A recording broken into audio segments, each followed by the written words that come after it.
각종 새가 그 아래에 깃들이며 그 가지 그늘에 쌓리 들의 모든 나무가 나 여호와는 높은 나무를 낮은 나무를 높이며 푸른 나무를 마른 나무를 무성하게 하는 줄 알리라.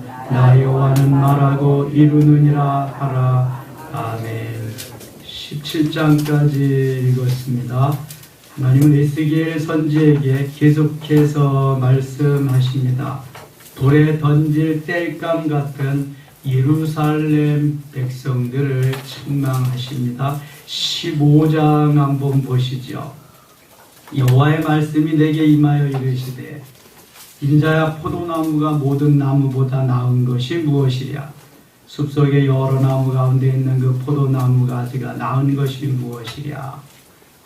여러분, 포도는 사실 나무라고 그러지만 나무가 아니라 좀 더 세분해서 말하면 덩쿨이죠. 덩쿨, 바인입니다. 트리가 아니라. 나무라고 하면은 그래도 그걸 가지고 무슨 용도로 좀 사용할 수 있어야 되는데, 이 포도나무는 아무 용도로도 쓸만하지 않습니다. 그래서 영어로는 포도 덩쿨, 바인으로 표현하고 있죠. 3절, 그 나무를 가지고 무엇을 제조할 수 있겠느냐? 아무것도 할 수 없습니다. 여러분, 포도나무 보셨지만 아무것도 할 수 없어요. 숲속에 여러 나무가 그 나무를 가지고 무엇을 제조할 수 있겠느냐? 그것으로 무슨 그릇을 걸 못을 만들 수 있겠느냐? 못을 만들 수 없어요. 나무가 아주 부실합니다. 불에 던질 땔감이 될 뿐이라 불에 그 두 끝을 살고 그 가운데도 태웠으면 제주에 무슨 소용이 있겠느냐? 이 포도나무 덩굴, 포도나무는 화목, 땔감으로밖에 쓸 수가 없다. 그것이 온전할 때에도 아무 제조에 합당하지 아니하였거든. 여러분, 이 5절이 중요합니다. 온전할 때에도 아무 제조에 합당하지 아니하였거든. 그냥 포도나무가 멀쩡해도 쓸모가 없다는 거예요. 그런데 하물며 불에 살라지고 탄 후에 어찌 제조에 합당하겠느냐? 재만 남았는데 그거 가지고 뭘 쓰겠느냐? 그겁니다. 여러분, 포도나무의 유일한 목적이 있다면 화원지기가, 주인이, 농부가 포도나무를 심는 목적이 있다면 왜 심겠어요? 할렐루야, 열매를 얻기 위해서, 열매를 따기 위해서 심는 겁니다. 이게 뭐 나무로 제목으로 쓰기 위함이라든지 아니면 관상수로 쓰기 위함이라든지 꽃을 보기 위함이 아닙니다. 유일한 목적이 하나 있습니다. 포도 열매를 따기 위해서입니다. 요한복음 15장에 보면 포도나무의 비유가 잘 나와 있습니다. 포도 열매를 맺지 못하는 나무는 다 잘라서 불에 던져 버리겠다. 아무런 쓸모가 없기 때문에 그렇습니다. 너희들이 포도 열매를 맺어야 되는데 열매는 맺지 못하고 죄만 범했다. 이제는 그렇지 않아도 쓸모가 없는데 아무짝에 쓸모가 없다. 그런 말입니다. 6절, 그러므로 주 여호와께서 이같이 말씀하셨는지라 내가 숲풀 가운데 있는 포도나무를 불에 던질 땔감이 되게 한 것 같이 내가 예루살렘 주민도 그같이 할지라. 눈에 넣어도 아프지 않을 만큼 사랑하는 자녀들, 핏값으로 사신 자녀들, 때로 아내와 같이, 자녀와 같이, 친구와 같이 그렇게 사랑하며 모든 것을 다 주었는데 이제는 배반하고 떠났습니다. 포도나무를 심어서 포도 열매를 주렁주렁 맺기를 원했는데 아무런 열매도 맺지 못하고 이제는 불에 던져 태워지게 되었습니다. 7절 8절 같이 읽을게요. 내가 그들을 대적한즉 그들이 그 불에서 나와도 불이 그들을 살으리니 내가 그들을 대적할 때 내가 여호와인 줄 너희가 알리라. 내가 그 땅을 황폐하게 하리니 이는 그들이 범법함이니라. 나 주 여호와의 말이니라 하시니라. 아멘. 그래서 나와도 다시 살라지리라. 왜 그러냐? 범죄했기 때문에 범법함이니라. 하나님의 말씀을 저버리고 불순종한 영혼은 저들이 불에 태워지는 멸망하는 길 밖에는 없다는 것입니다. 예수 그리스도를 떠나는 심령은 살 길이 없습니다. 물을 떠난 고기가 혹시 산다고 해도 예수 그리스도를 떠난 심령은 사는 법이 없습니다. 하나님께서 사랑하실 때에 우리도 하나님을 사랑해야 돼. 하나님이 혹시 나를 사랑하지 않는다 그래도 우리는 사랑해야 돼. 왜냐하면 이미 그 사랑을 받았기 때문에 그렇습니다. 우리는 주님을 사랑해 본 적이 없지만 주님은 우리를 사랑했어요. 그래서 로마서 5장 8절 우리가 아직 죄인 되었을 때 그리스도께서 우리를 위하여 죽으심으로 하나님께서 자기에 대한 사랑을 확증하셨느니라 말씀합니다. 우리가 아직 뭐 되었을 때? 죄인 되었을 때, 하나님을 알지 못할 때, 죄의 구렁이의 구덩이에서 죄와 함께 살 때, 그때에 하나님이 우리를 선택하셨어요. 부르셨어요. 그리고 주의 것 삼으셨어요. 지난 토요일 날 제가 주일 준비를 막 하고 있는데 우리 바울에서 전도하러 이제 나오셨다가 김석종 집사님이 어떤 자매님 한 분 이렇게 모시고 왔어요. 자기는 교회 첫 뭔데 옛날 친구 따라서 한 학생 때 두어 번 가본 기억이 있대. 들어오시라. 제가 짧은 시간 안에, 저도 바쁘니까 어떻게 하면 짧은 시간 안에 확실하게 그리스도를 전할 수 있느냐. 복음을 간단하게 쭉 전했어요. 예수 믿으면 구원받습니다. 하나님 자녀 됩니다. 하나님이 우리의 염려, 걱정 맡아주시고 천국 갈 수 있는 길을 주실 겁니다.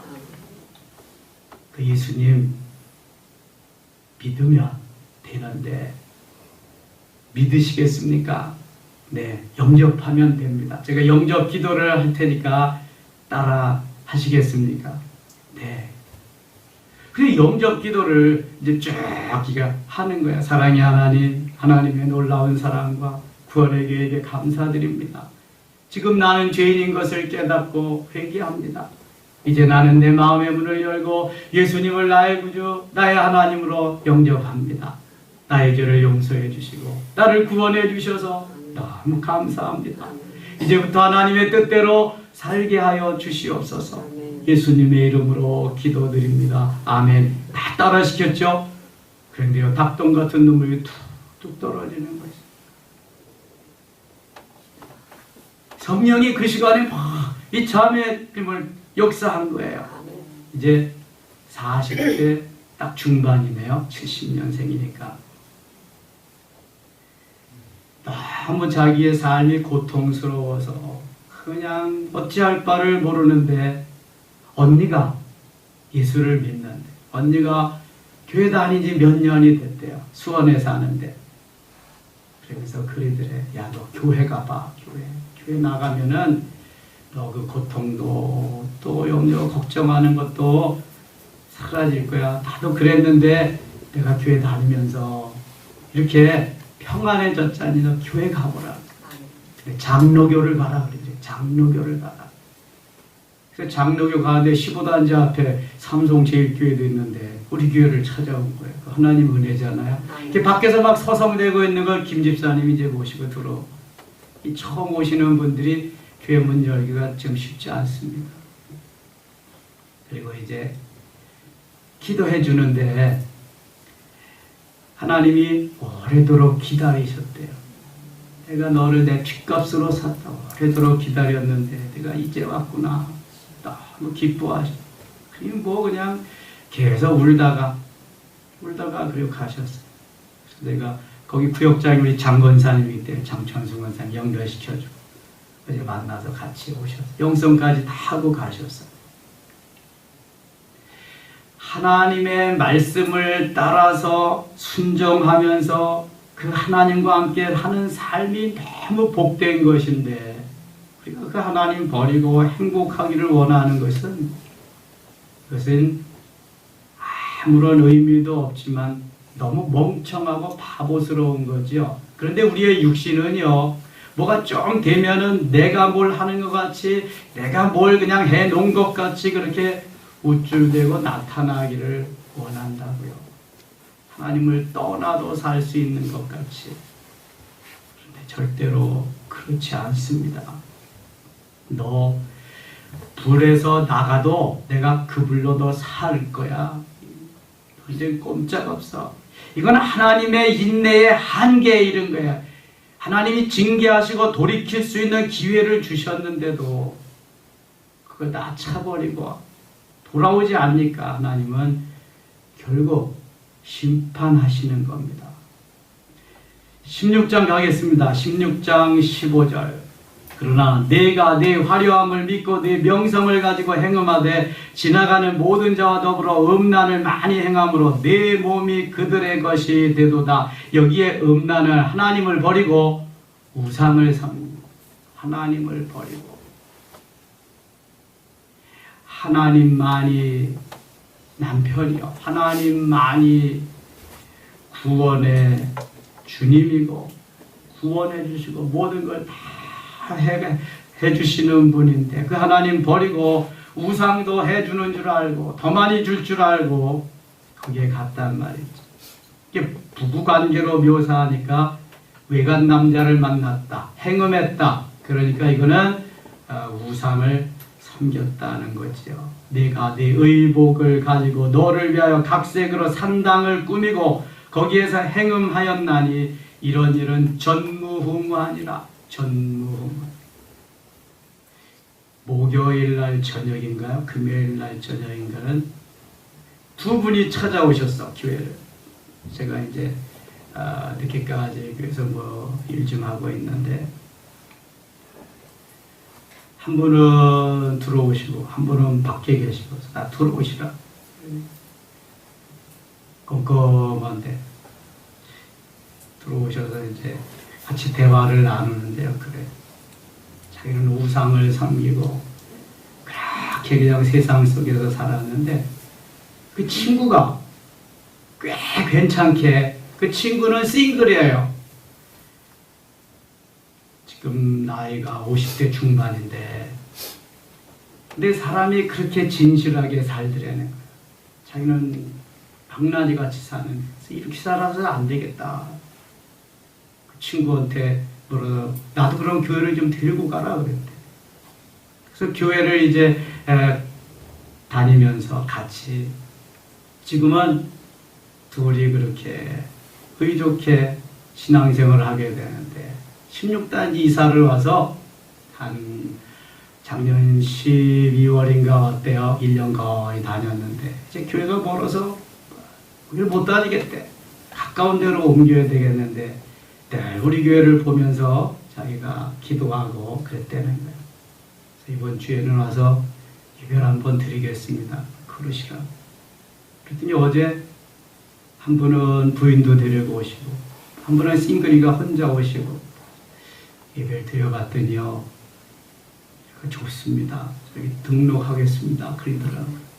그래서 두 집사님을 이제 등록시켰는데 등록하고 이제 가셨는데 예수님 안에 자기가 옛날에 그리스도를 모를 때 그 삶과 내가 예수 믿고 주님과 함께하는 삶이 지금이 너무 행복하다는 거예요. 아멘. 무슨 일 하시냐니까 한 분은 북한산 국립공원 관리 일 그거 하시다가 퇴직하시고 또 이제 계약직으로 가신대요. 한 분은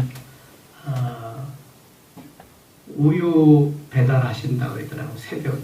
자기는 새벽 기도를 못 나오신대. 14, 15, 16, 17 이쪽 지역을 하신다고 그러더라고요. 하나님이 예정 가운데 미리 선택하시고 부르셨어요. 언제 부르시는가? 하나님의 예정 가운데 있는 거고 우리가 부르시면 그날부터 주의 자녀로서 아내로서 그 다음에 친구로서 주님의 사랑을 나도 가지고 나도 주님을 사랑하면서 열정으로 뜨겁게 사셔야 돼. 여러분, 주님이 우리를 사랑한 그 사랑은 젖먹인 어미가 아이를 잊을지라도 나는 결코 너희를 잊지 아니할 것이라 내가 너희를 내 손바닥에 새겼다고 이사야 49장 15절 16절에 말씀하잖아요. 어제 그 말씀 전했던 한창국 목사님이요, 자기 얘기를 많이 안 해서 그렇지 얼마나 머리 회전이 잘 되는 친구인지 몰라요. 대학생 때는 운동권에서 있어서 제적된 사람이요. 어머니가 얼마나 많이 기도했겠어요, 우리 이부원 권사님. 근데 돌아와서 예수님을 믿고 영접하고 하나님이 예수 믿고 얼마 안 돼서 은혜를 많이 주시더라고요. 방언도 하고. 근데 그 부부가 얼마나 열심히 충성하는지. 요즘 우리 교회 강승원 최슬기 집사님 그 부부 같아. 부부가 거의 뭐 교회 여러 가지 일들을 다 맡아서 하면서. 한때는 저하고 한 직장에서도 그 영성 학술원이라고 제가 부원장 할 때 우리 한 목사님이 거기서 같이 하고, 모든 일에 열정이 있어. 얼마나 열심인지 몰라. 교회를 건축하는데 아무것도 가진 것이 없지만 하고 싶은 마음이 있으니까 대출받아서 하고, 또 그래도 모자라니까 또 대출받아서 하고, 결혼자금 반으로 줄여서 중고 가전제품 사고, 싼 매장에 가서 사고, 소파 천가리에서 놓고 예배드리러 가서 다 눈물로 예배를 드렸어요. 여러분, 신혼집에, 결혼하는 신혼집에 누가 소파 천가리에서 갖다 놓고 중고품 갖다 놓고 신혼살림 하고 싶은 사람이 누가 있겠어요? 그러니 하나님이 얼마나 사랑하시겠냐고. 7개월, 8개월 공부해서 장신대 갔다니까요. 하나님이 붙여주신 거지 뭐 영어를 본래 잘하긴 잘했어요. 하나님이 붙여주신 거예요, 그냥. 여러분, 하나님 사랑하면 공짜 없어요. 공짜 없어. 저는 뭐 별로 아는 것도 없고 뭐 배운 것도 별로 없고 그렇지만 하나님 사랑하는 그 믿음 하나는 있어요. 어려서부터. 하나님 그거 하나밖에 보신 게 없어. 한번 하면 끝까지 믿음을 가지고 인내하면서 가는 거예요. 요셉과 같이.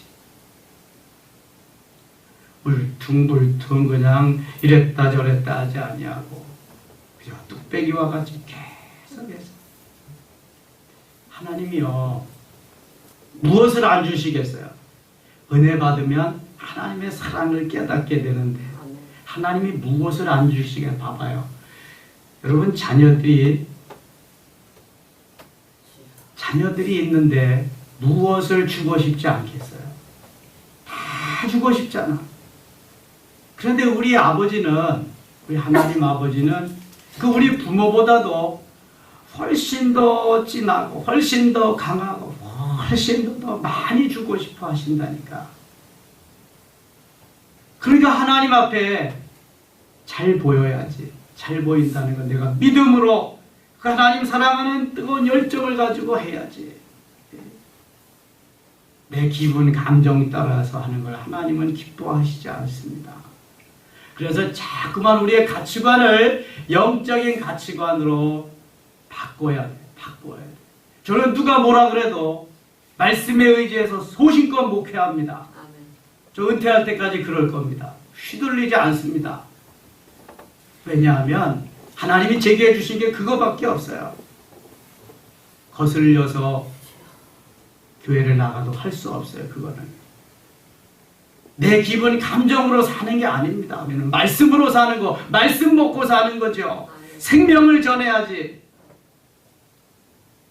독약에다가 사탕, 설탕 발라가지고 먹이면 되겠습니까? 죽는 것도 모르고.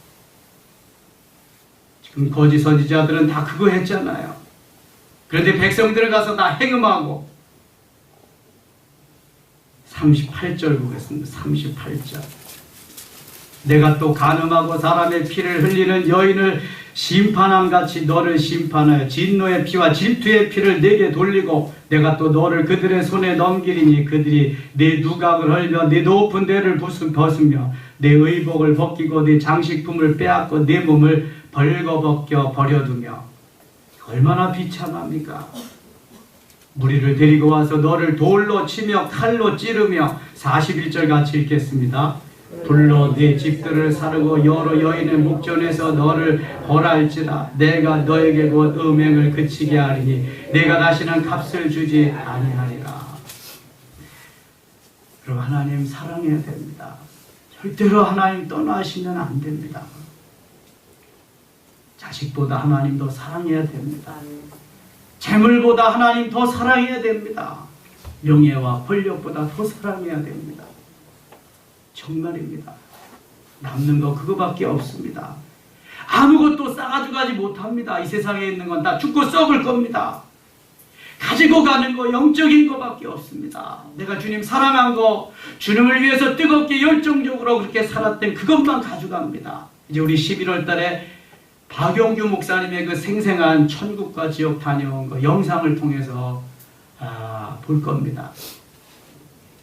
그때 소름이 끼칠 정도로 그렇게 여러분, 우리의 삶이요 그렇게 길지 않습니다. 이수영 집사님 보세요. 그렇게 건강하게 이렇게 일하셨더랬는데 지금 하나님이 기적적으로 살려주시지 않으면 시한부입니다. 6개월 선고했습니다. 병원에서 의사는. 하나님의 기적이 아니면 이제 소생이 어렵습니다. 언제 우리를 하나님 어떻게 하실는지 몰라요. 그렇다고 뭐 죄가 있어서 주 앞에 제대로 살지 않아서 그게 아니잖아요. 의롭게 건강하게 청직하게 잘 살아도 하나님 때가 너는 여기까지 하면 가야 됩니다. 우리는. 그래서 오늘이 마지막 날이라고 생각하고 최선을 다해서 사는 그거밖에는 없어요. 오늘도 우리에게 주신 한 날 하나님 기뻐하는 아름다운 날 되기를 원합니다. 주님 사랑하고 말씀대로 순종하며 승리의 귀한 날 되시기를 원합니다. 감사합니다. 하나님 아버지 고맙습니다. 주일 지난 첫날 새벽 깨우기 어려운 시간인데 깨워주셔서 고맙습니다. 북이스라엘 사마리아와 같이 남유다 예루살렘과 같이 멸망하는 그러한 어리석은 백성들 되지 않게 하시고 온전히 주님과 함께 날마다 승리케 하여 주시옵소서. 오늘 하루도 주님 이끄심을 믿사옵고 예수님 이름으로 기도드리옵나이다. 아멘.